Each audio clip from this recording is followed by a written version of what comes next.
ఇక్కడ మన క్వశ్చన్ లో చూసుకున్నట్లయితే correct order of living group tendency is అంటున్నారు. సో లివింగ్ గ్రూప్ టెండెన్సీ అనేది మనం ఎలా చెప్తాము? Size of the molecule and anion.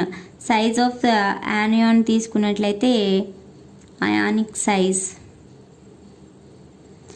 So ionic size, more ionic size ఉంటే easy leaving group because less attractions nucleophilic abstractions అనేది attractions అనేది తక్కువగా ఉంటుంది కాబట్టి it is easy living group. So more is nuclear attractions.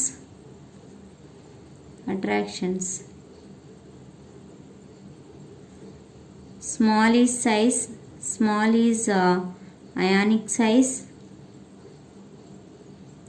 More is nuclear attraction. So less is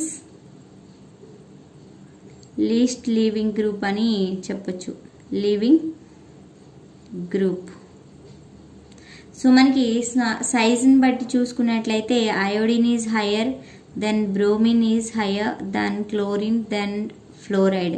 so మనకి ఇలా ఉంటుంది order అనేది తీసుకున్నట్లయితే. This is highly leaving group అనేది లివింగ్ టెండెన్సీ అనేది దీనికి ఎక్కువ ఉంటుంది. ఆ తర్వాత బ్రోమిన్, ఆ తర్వాత క్లోరిన్, ఆ తర్వాత ఫ్లోరైడ్కి ఉంటుంది. So iodide, bromide, chloride, fluoride అనేది మనకి ఇక్కడ ఆప్షన్ ఏలో ఉంది. So A is the correct answer for this question. Thank you friends.